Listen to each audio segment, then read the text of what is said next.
Thank you so much for having us over. So years back, that was in the year 2000 when I started my journey as a learning professional. About their experiences, also share some examples with us in terms of what they came across in terms of inculcating learning in their teams. All ready? Or you want to take a short break? No, right? Thank you. Stay with us. So the first question for the day is about global versus local personalization. Amit, this is for you. With your experience, you know that you have an influx of young talent coming into the organizations, right? You do hire people in India. You also do hire people across the globe. How do you ensure that your learning interventions make sense to people across the globe? Yeah, I think that's a very good question, because since I'm coming from that company who has operations in 160 countries, it always has an opportunity where we need to maintain the talent pool and learning and opportunities for everyone across. So one of the areas which generally we invest in a lot, how we can hire the talent, so we have a job levelings, right? And based on the job levelings, there is a skill set as well. But when we talk about the skill set, I think it also varies from the cultural point of view. For example, in India, I have seen people are much more adaptable for the learnings. They learn very fast. And I also have the teams in Mexico. Generally, they have a learnings, but the curves are pretty slow. So for us to make sure that the learnings are getting, because we are creating the learning for the brains, not for the systems, right? So in that scenario, we have to adopt our learnings solutions according to the target audience which we have. So we call this target audience as the person who are joining from the different locations. One of the example I would like to quote here is, so recently we actually hire a lot of freshers as well as laterals. So what happens is when we hire the pool in India, I think we get the freshers are able to do the same amount of work which there are 2 or 3 years of experience people are doing in the global. And then you must be agreed some of this, because that happens. And for us, we have to level those people maybe in the first level 1, level 2, level 3, but the same level person work happening in the same level in the outside is pretty high. So for that, we have to manage that job plus the learnings somewhere more adaptive. So one of the area which we have invested on that called as adaptive learning, and most of the people are in this forum, I've seen adaptive learning as a very common word. But actually, what is adaptive learning for us is more about we are adapting learning to the skill level as well as the experience level. So when we say that experience, actually sometimes what happens, you have the same experience, but the learnability and that mindset of learning is also somewhere lacks, right? So if we have a 5 years of experience, 2 persons are working together, what happens is one person is a very fast learner, one person is pretty slow learner. We have to match that slow learner also learns the same skills. Whether they are taking more time, whether they are taking less time, as a learning professionals, that is now our responsibilities. I think Mario or someone is talking about the previous panel, the attention rate today is very, very low. And I like this digital communication word, right? You have to communicate that employee into the nowadays Instagram level as well. That is required, right? See, this is the attention span. People don't read the emails. And you as a leader need to make sure that people get that message. So that is where all of these things come together. So it is a big place where we call this global and local, but actually it is more about how you're playing around the learnings in terms of the target audience, right? In India as well, when you go to the Delhi, I also worked in Gurgaon, I also worked in Bangalore, Hyderabad, Pune. I think the learnability also changes based on the regions and the culture of the company as well. Because I worked with a pharma company before, the product company before. So even the culture of the organization also we have to adapt and learn and create the programs. Fantastic. That just triggered my thought in terms of large companies do have large budgets, right? So it's easy. You can invest in tools and technologies and you can cater to the various kinds of audiences that you have in the organization. How does that work with smaller companies? The personalized learning plans, can you really do that over an Excel? Any one of you can take a stab at it. Because there is a lot of startup culture which is coming up, right? So I can guess eventually. absolutely. Firstly, great response. Thank you. So ours is a mid-sized organization, 10 billion market cap, Pegasystems. We build AI-driven decision workflows, BPM, CRM tools that sit and orchestrate on top of your ERPs, right? That's what we do. So we are globally 6,000 people, and we take every headcount very seriously, and with 7 to 8 rounds and a lot of time. But yes, while we may not have huge budgets, the amount, right? Theory aside, case in point, 2 quick examples. As of today, I'm proud to say this, Pegasystems has given access to close to 18 different licensed AI tools for all employees of Pega globally. And I'm talking of Perplexity, I'm talking about Copilot, licensed version, napkin.ai, I mean, you name it, right? The idea is, hey, we gave you all the enablement, we gave you the tools, you know your role, it's not easy to get in here and survive. You tell us how your role shapes up. So you said about IDP to PLPs. Yeah. We are talking of PCPs, personalized career paths. Wow. A developer with an eye for a product management versus a HR in HRBP wants to get to total rewards cannot attend the same critical thinking skill set, a classroom training anymore, but we would rather say, figure out how you wish to do it. That's number one. Number two is, in addition to all the enablement within the org, we actually roll out a budget of up to 3.5 to 4 lakh per head, per individual, per annum, and say, you want to use it? Show us the statement of purpose. We are not going to just reimburse, we are going to sponsor you, upfront payment, right? Consumption is not that huge, obviously, the filters have to be tough, but those who do it really well. So a quick 2 cents. Fantastic. So that takes me back to one of the organizations I was being interviewed with. And they said, we are looking at a learning leader who's going to come and change the entire learning landscape for a company. This was a 2,200 people organization. So I was thrilled. I said, fantastic. But you're hiring me into a delivery organization. I'm not being hired into a HR organization typically, which is the structure for a learning leader. So that definitely is interesting.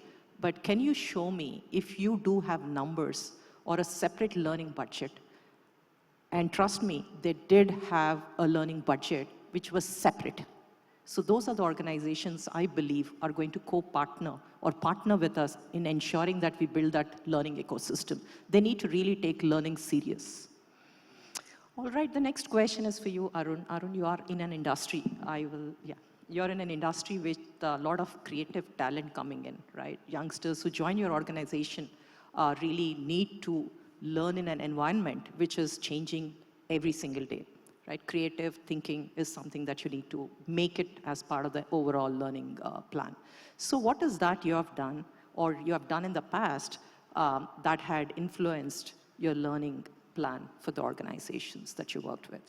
Yeah, that's in fact, I mean, learning is something, it's every individual has different kind of learning pace and different kind of learning style. Yeah. We can't judge or we can't give a single size learning to everyone because that will not work. And secondly, right, be it any industry, it's a manufacturing industry or be it like FMCG industry or gaming industry, any industry, wherever you go, the learning is like, it's not different, but learning is same kind of platform we use.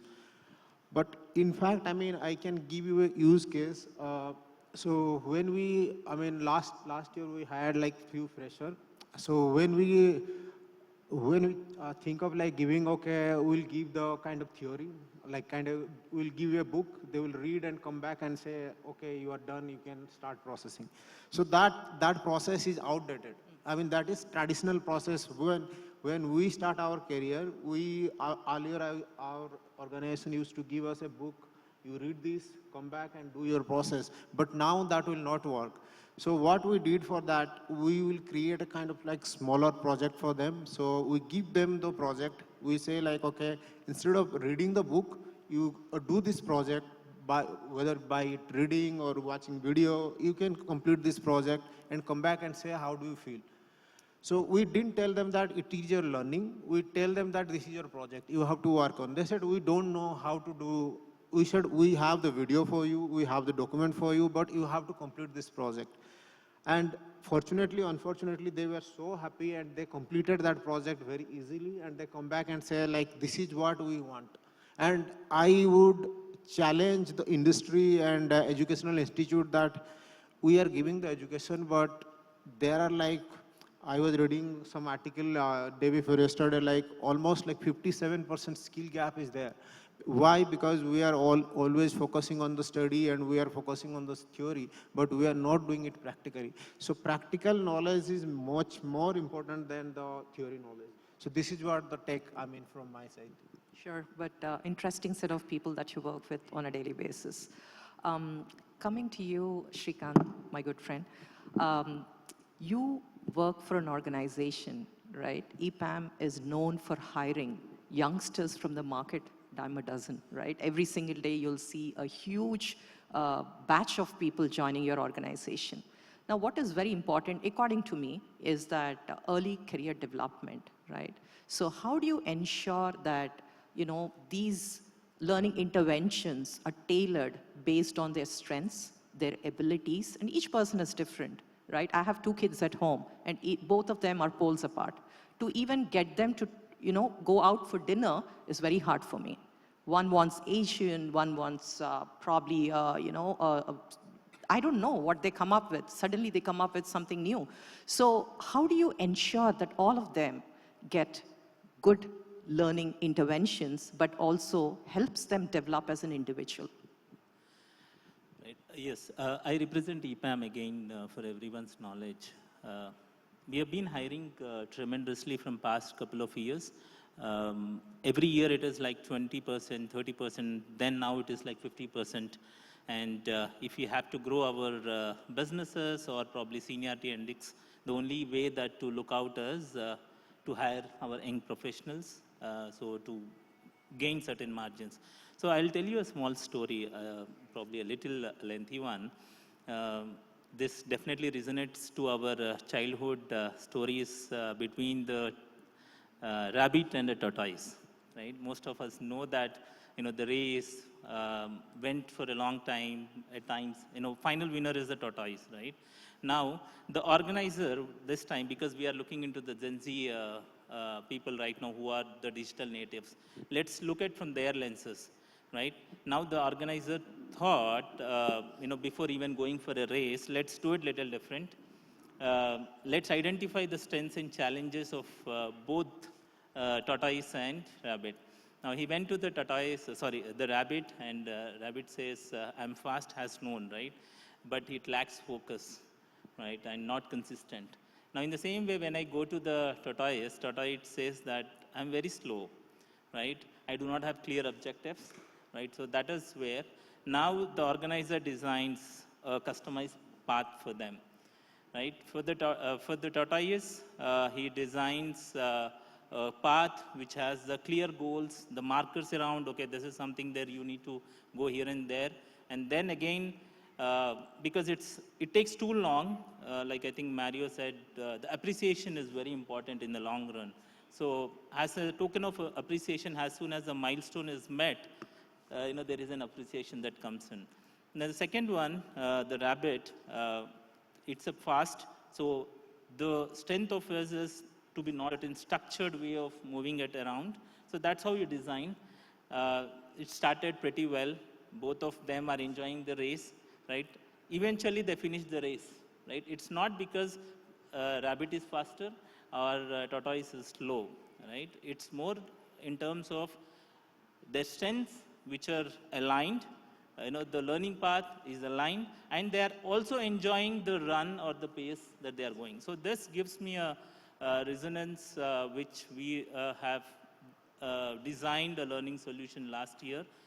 We have also have done some evaluation. So we have created a baseline assessments to understand what are their learning patterns, where do they stand in terms of their primary skill set, right, which is very important. Now, if I, for example, I am from a BTech background, and my core focus is .NET technology, and someone asked me to switch immediately to the Java, it will be a difficult challenge for me. So I need to keep the momentum, ensuring that this particular person or the employee is trained on a Java skill set or a .NET where his expertise is.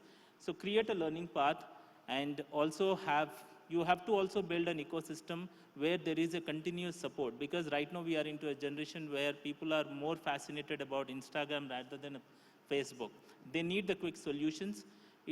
They need the flexibility. They need the clarity, right? So we have to consider all these factors and design a solution. Also have an introspect in terms of creating a mentor, also along with a buddy, right? So we also assign a buddy, so who will also ensure that there is a continuous progress that is there or observed for this, and there is a quick help where he can reach out to. So that's how we designed a learning solution. We have also done a quick survey to, even we have to show our business that this is completely impacting. So we went with a level 3 assessment where 78% of the engineers says that they have been onboarded as per the project needs. And when we talk about the impact, I know there's a number little less. We are into 72% of the engineers says that, it has moved to a project level experience, and it really helped them after 3 months of time. So that's how we have designed, and there is a lot of progress that is happening in terms of the AI integration as well. So we are trying to adopt AI mentors and so on and so forth in the organization. Fantastic. Agility is what you touched on, right? Sheela, you represent scale, number 3 with agility. So how do you address all of these parameters together? Thank you for the question, Sirisha. First of all, I'd like to tell you that I represent Entity Data Business Solutions, and we are purely an SAP-based organization. Yes, I mean, of course, we are a part of Entity Data Inc., which is the larger group. Yes, so I'll give you an example of what we did with our new joins. We just had a batch of new management trainees who joined us from different B schools pretty recently. So I think when they came in, like every other organization, we did have a learning plan create for them. Because we knew where will they be working, which different functions will they belong to. But then ideally when we started building the plan, our focus was, like you all know, that one size doesn't fit all. And we know that all these younger generations, they come with a lot of expectations, most primarily maybe because they belong to different B schools and they have an expectation. So one of the things that we did with them is, while we had a structured planning, learning plan in place for them, we did ensure that, along the way, they do get an idea about each of the businesses. So what we did is, along with the plan of, the foundation that they had to go through and the technical and the functional competencies that they had to cover, we did ensure that, they also get a flair of what does each business do. So the plan actually incorporated a lot of, sessions or interventions where leaders from different, of these functions, where they'll eventually, be or they'll work with, had come and they had, explained to them as to what is it that, the business expects and how does the particular function or the project run. Yes. Apart from that, there's something called the learning in action kind of a method that we introduced, which is once they had done with their training, all of these new joins had been assigned real-time roles or, let's say, jobs where they were all expected to work directly with the business. So I think one of the things that kind of resonates with me when this batch was hired, and I was just having a conversation with our CEO, and he said that, Sheela, I fear that, these guys, once they are trained, we are doing all that we can, we're investing everything that we can, we brought them from big colleges. My fear is that what if these guys go back into the projects and then they succumb to these, these older practices and especially the hierarchy, and, they just, their ideas are overridden and they just, they succumb to the older practices. So I think one of the concerns he had is, he said, I don't want them to do that. I wanted them to bring out their ideas and be bold enough to express them and, change the world around. I mean, that's the expectation that we had from them. And so to enable that, what we did is that we brought in these learning in action kind of programs or plans where each of them had a real time opportunity, not just for that moment, but they continue to front end certain processes within the functions that they are assigned. And what I noticed is to keep them motivated, and because with the younger generation, I think we just can't bottle them up, give them a skill and say, okay, this is your role, now you figure out what to do. But what we did as an organization is that we ensured they have opportunities to be in the front, work things out, understand the dynamics. And that was a part of their learning plan. So I think one of such management training was absorbed into our team. And it's so heartening to see the kind of, the work that they bring and, the skills. And I think most importantly for leaders, I would always say this to all our leaders, is that if you can open up, as in, you welcome them with wide arms, I'm sure these guys can actually do much more, or, they can go beyond our expectations. So I think I'm so grateful to my team who had, welcomed them, allowed them to, do whatever they could, or something that we were doing previously, in a particular way. And then these individuals brought in that new and a fresher flair. So these learning in action kind of programs kind of keep them really motivated and keep them going. They're not just working, they're not just there for the sake of being there, but along with the theoretical learning that they have, I think that gives them an opportunity also to practically experiment all that they have, they've seen, they've heard. Because learning right now is not just limited to classroom or, let's say, virtual learning, though we have role-based and different learning programs. But I think most importantly, what matters is to give them that opportunity to go forward. They may fail sometimes, but I think as a leader, being there for them, letting them know that, you are there to back them up with it, is something that really worked for us. And that's in progress. Yeah. Fantastic. I think I just wanted to emphasize one point. I mean, she mentioned that leaders should, open off and give that open table for them to have a kind of discussion and have a kind of curated program for them, like what they wanted to do. Then in that case, definitely employee will give their openness to the leader, and we can curate training program or kind of learning program for them wherein they can open up and showcase their talent and give us the right output. Until and unless we open up, they will not open up their things. And that's exactly the culture is what we're trying to build within, the team. Thank you. Just a food for thought here. So I think you people have rightly mentioned about open culture and everything. I think it's also a time to think about the culture formation in the organization, because we as an Indian lack of a culture called speak up in the forums, right? How many of us really raise our hand and speak up? It might be in a meeting or it might be in any of the forums like this. I think that is something which we have predominantly think about in the organizations. Absolutely. I think when I started my career again, I go back to decades back. We were told not to speak in front of senior colleagues. But luckily, Sheela and I, we worked for the same organization, the erstwhile Satyam Computers, for a period. And we were told every Satyamite is a leader. That was a kind of culture they built back then. Now, again, that's history. Now, moving on to Sasidhar.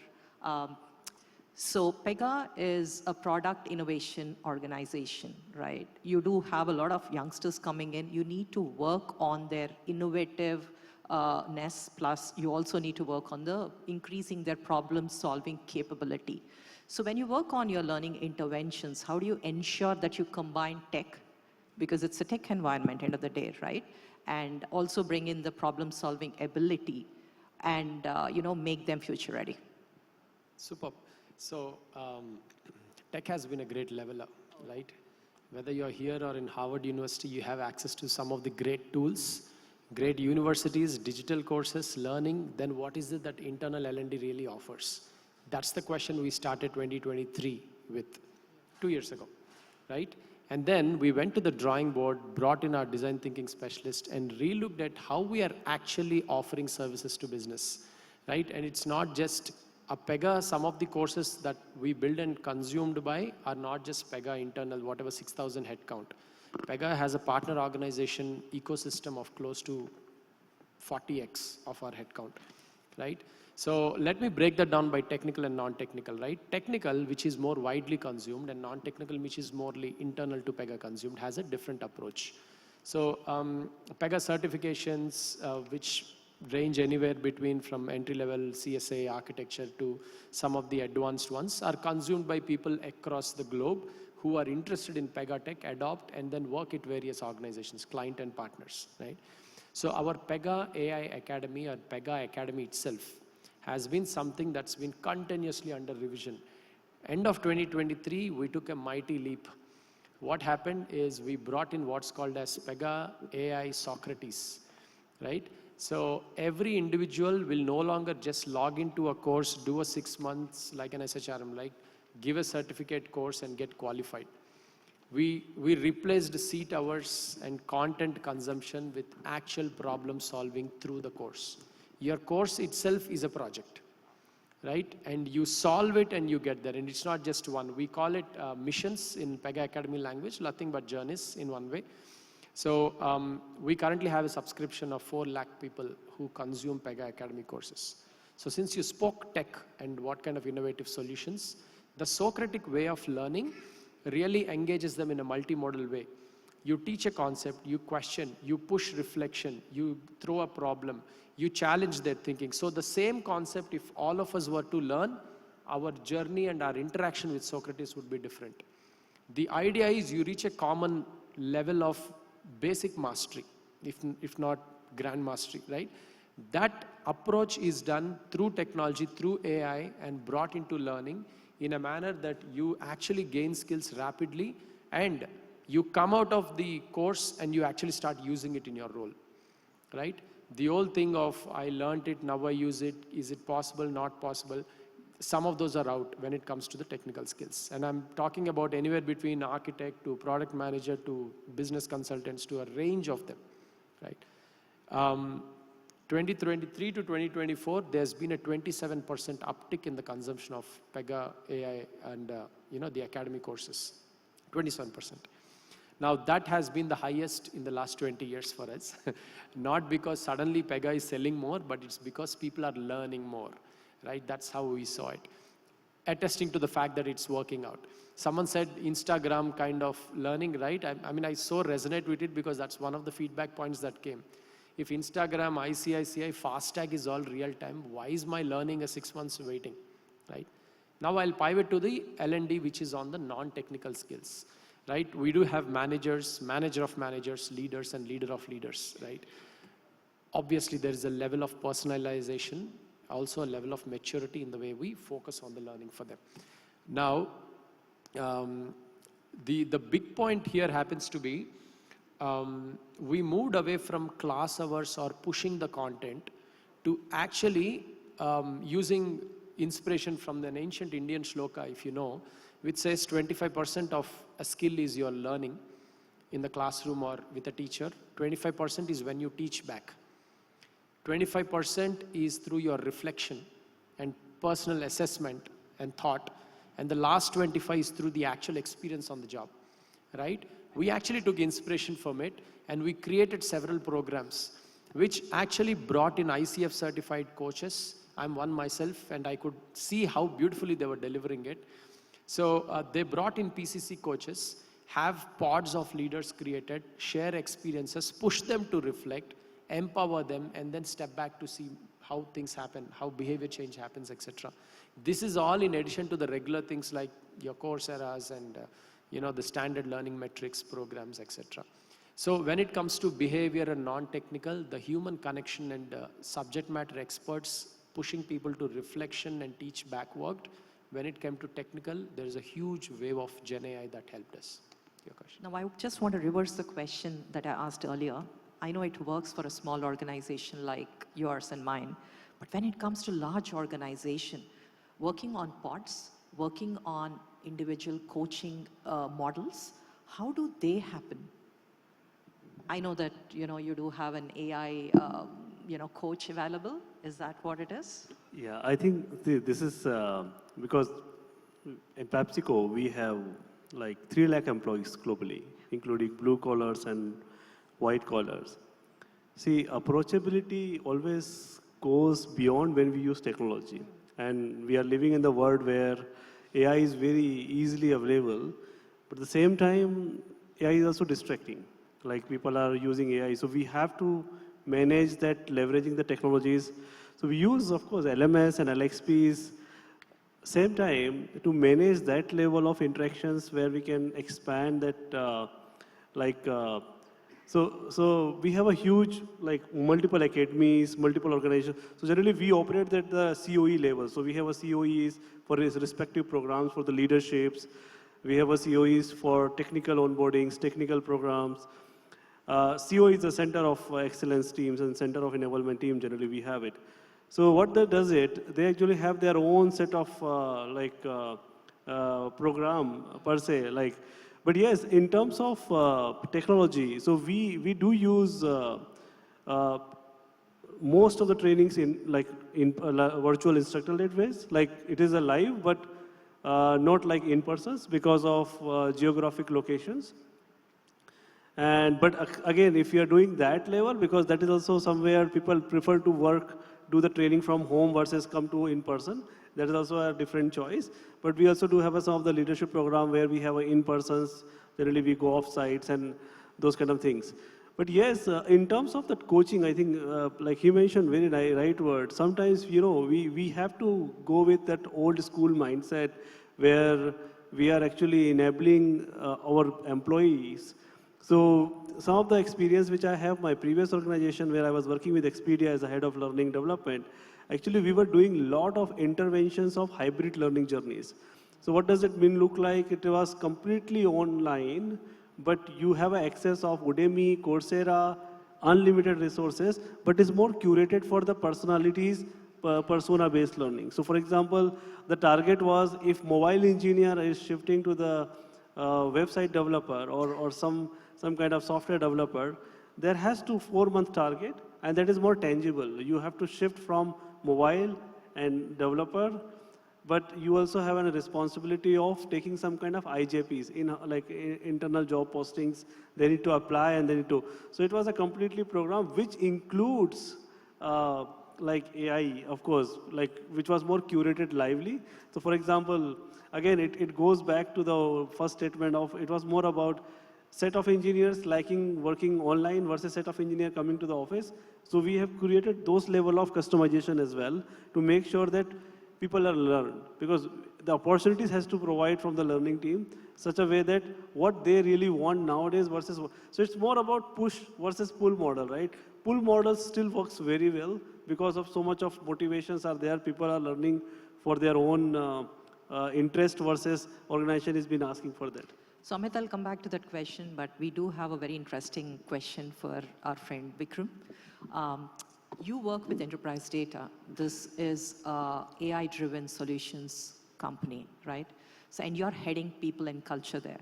So when we talk about culture, how do you ensure that continuous learning becomes part of the organizational DNA? Thanks, Sirisha. I was just looking at the timing and I was thinking, oops. I know. Okay, I am Enterprise Minds. I say that with a lot of pride because we are a startup. I'm part of the leadership team. We are an agentic intelligence, data engineering, embedded systems, a great deal of SAP integration, and last but not the least, we do digital twin. That's the menu of services that we do. Coming to the question specifically, I'll start with a small perspective. We go to a lot of colleges. We go to colleges, especially in the tier 2, tier 3 towns and villages. So one of the bright kids came across and said, when do I get to learn AI? So I said, that's not an add-on, that is the job, right? So for us, learning is part of the business strategy, right? For us, learning means that when I do an onboarding, I have a agentic persona created for the employee itself. So the person, when he comes on board, he has a buddy in physical context of a person, but he has a AI partner with him who will start to understand him as a person, and then we start the learning journey. So the learning is not just about what we have thought about that's relevant for that person and place, but it's also about how he or she learns. What are their, inside? How do they think? How do they respond? How do they want to go and learn the next topic? So it becomes that. Now, having said that, we don't really like to do a prescribed intern program, prescribed engineer program, and all that kind of a thing. Because I think being a AI-driven or a AI, we call it agentic intelligence, right? So saying that the systems that we have built for ourselves, before we go and sell our champagne, we drink our own champagne too, right? So it helps people understand how can I move from where I am to where I want to be. What are the resources that exist within the ecosystem, and what can the organization do to help me grow there? So let me give you an example. One of the type of learnings we do is something called pipeline fixation. Like this is a fixathon. I mean, we have all these thons, right? Marathons and whatever else. So this is a thing that we have come up with where the person who is interested gets nominated to the problem. This problem is a customer problem. While it's getting fixed, the person actually can get to participate, shadows, or gets to just be an observer and learns. Wow. Now that's the part of his or her learning journey that we're doing. The other thing is that, we work across 3 generations. We have still to hit the 4th. But the 3 generations that we work with, for us, most of the learning is like a Netflix add-on. You have a watch list or you have a favorites and you add on. Right. So similarly, the agentic thing goes on and says, hey, here's your 2-3 things that is just new, hot off the block, new releases, which one do you want to do? And the person says, I want to do this, and that gets incorporated. Now, let's look at it from the perspective of making it a little more holistic. When you look at performance, we don't do performance management. We do something called performance development. We have continuous feedback. We have a continuous feed forward. We ensure that the system consistently gives us inputs in terms of saying, how is this person from a mentor perspective, from a self-driven perspective, from a performance, and a potential. Potential development is where all this gets added in, right? And then we have given opportunities for people to, really fast track from being a software engineer to being a lead. Now, when I say lead, it is not just from a perspective that he did a great technical job, but what about people job? So there is a skill program he would have learned. We would have sponsored him to one of the universities to kind of go in. So when we do university partnering, while we go and teach the faculty, we also have our employees going and doing management programs. So it's quite an interesting blend of how we have kind of created a small ecosystem. And that's why when we say enterprise minds, it's all about the mind game, right? So you touched on a very interesting piece, which is on the multi-generational workforce that you work with, right? So just wanted to check with you. You would have started your career a couple of years back, right? Not very long. So compared to the generation that you would have started working with to the generation that you see today, how do you deal with that, the learning curve of those individuals? Thanks, Sirisha. I think if I just do a small comparative between Gen Z and the new millennials and then the earlier set of employees, I think one thing that we have tried our best is to kind of take away this thing that, hey, you are OGs and we are, the current generation. Because I think inclusivity is not about having those markers in place, right?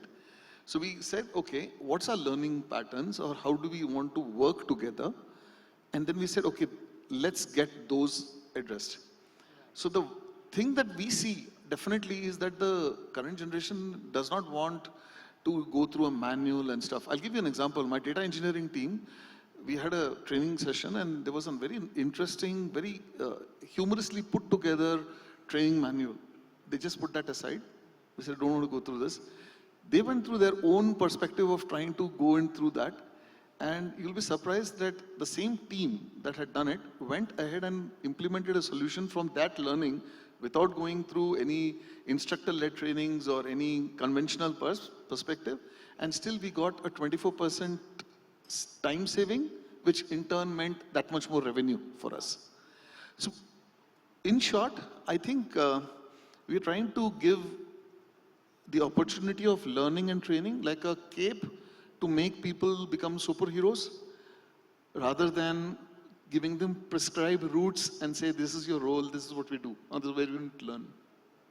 Fantastic. So I know that we don't have much time left, but one small question, because this is for my personal, memory. I just wanted to know how many of what does your organization follow in terms of pull versus push? Because we just talked about it. Some organizations still follow the age-old 40 hours of learning. Again, nothing wrong with it. It works for some, it doesn't. I just wanted to understand one quick answer from each one of you, what worked for you. Vikram, maybe you can start. Okay, for us, it's not about the number of hours. It's about the ability to make an impact.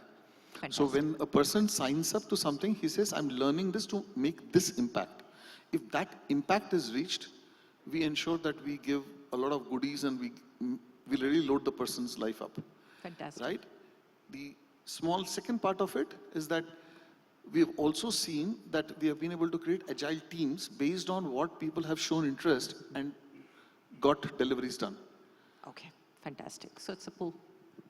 No Shashidhar? mandatory, no 40. I think that was gone in 2020 along with COVID. Okay. But what we do is we ask everyone to set up outcomes. Right? When they do goal setting, they have performance goal, they have developmental goals. For those outcomes, what do you need from us is the individual's responsibility to ask. It can be mentorship, it can be sponsorship, outside course, inside apprenticeship, or even internship within the organization, even though you may be a senior manager, for example. Right? That said, it actually naturally translates into hours. 33% of the world is Pega in India. 45% of Coursera consumption is here. Talks to the fact. Fantastic. Sheela?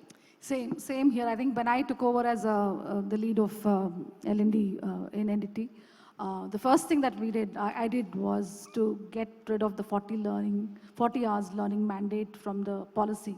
So what we do is that as part of the career progression framework that we had announced this year, all employees are expected to choose, like all of our people said, that something that is quite relevant to them, their learning path and their career growth, to identify one of probably a technical skill, one functional skill, and one power skill, or let's say a leadership skill as part of their learning plan.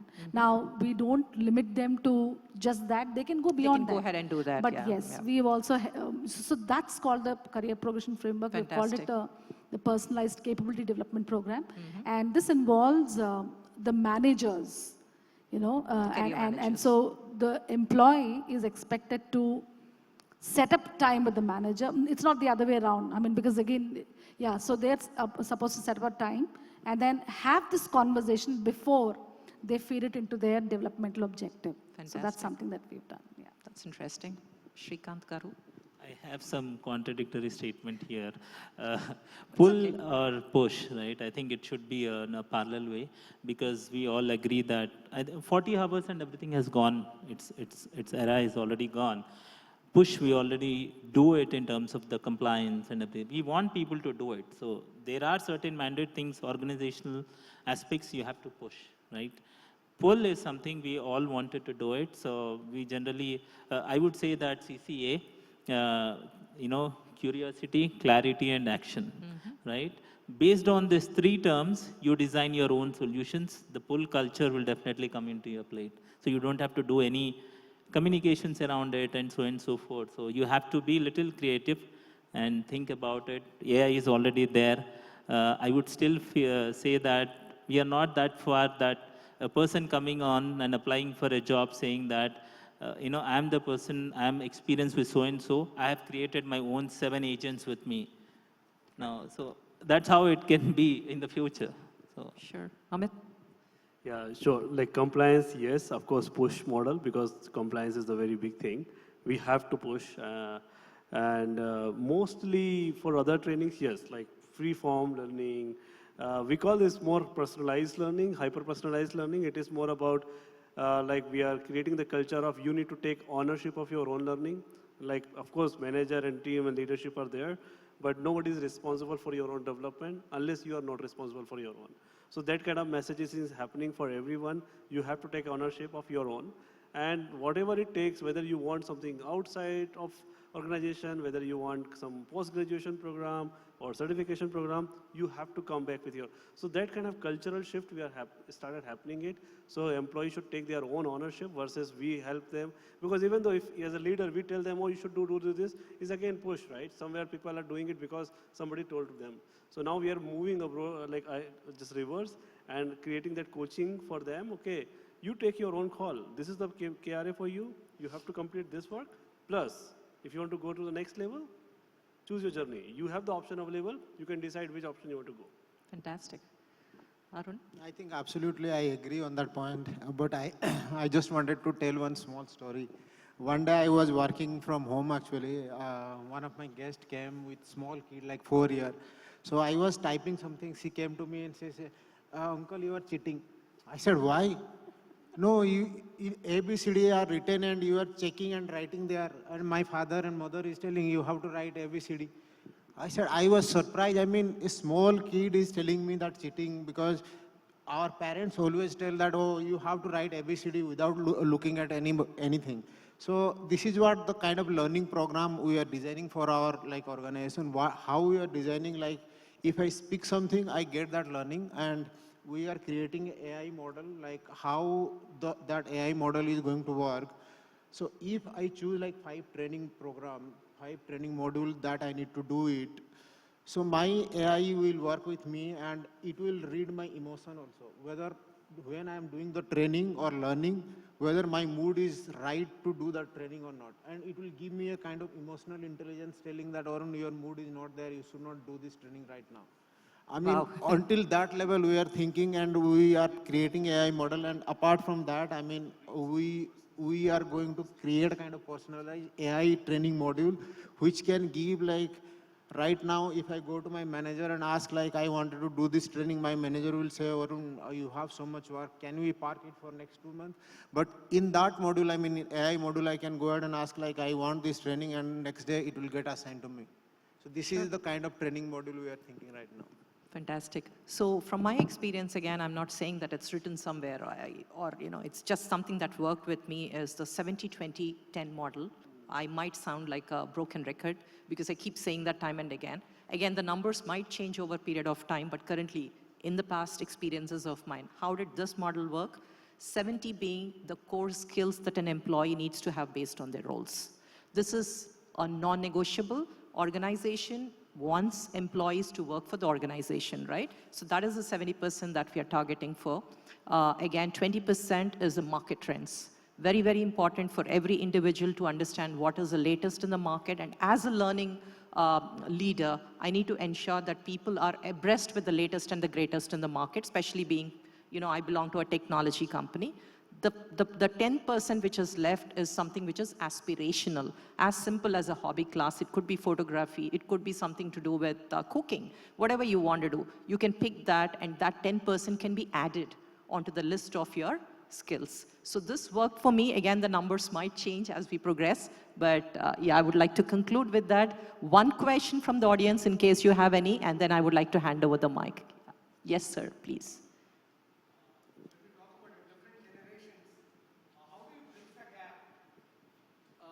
In terms of Go ahead. So one of the things that we've taken away is we made learning into micro learning, smaller bites. It doesn't matter which generation you are in. You can sample it, like you go to a restaurant or a Baskin Robbins, and you sample something and you say, I like it, I don't like it. So you can do that. Second, if you're having a clear performance development goal, right? Call it an individual development goal or a aspirational goal or whatever. There is a need, and that need starts to get fulfilled. Like I told you, we use, AI agents to kind of be assigned to all our employees. We are now about 780 employees. And what it does is it consistently keeps telling you if you have an issue with the learning, like Arun was saying, it points out, which in the earlier generation, it would be 𝐍𝐞𝐫𝐬𝐤𝐚 𝐃, right? Abhi aisa nahi hai. You don't have to. You have a choice. You can pick another topic. You can go on to a horizontal perspective and you can still do. Inclusivity has been built in from the way in which people look at the very concept of what their career progression has to be. Earlier, people would wait for their boss to tell them what they have to do, when, what role they can get. Here, what we have done, we have made it open. So I have somebody like my CFO who's maybe in late 50s, right? And he works with a team who they're just in 25, late 20s, right? Their learnings are still from the same environment, right? So we have kind of brought in a inclusivity in real-time perspective. Also, I think just to add to what Vikram had said, as organization, learning leaders and HR leaders, we need to ensure that we teach them unconscious, how to manage unconscious bias. When I say unconscious bias, age bias is a major thing. And Vikram, I myself faced it. When I went for an interview, they said the average age of people in our organization is 25.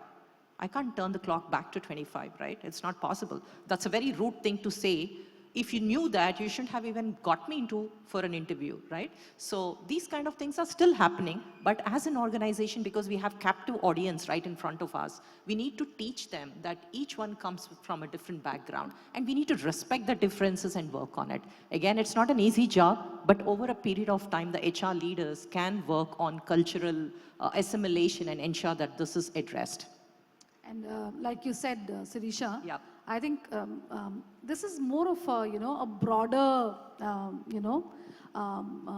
Perspective. change that I think we should, and most of these changes actually are incorporated right above, and I think unless and until this culture change happens from above, I don't think, especially the mid-level or the ones who are in between.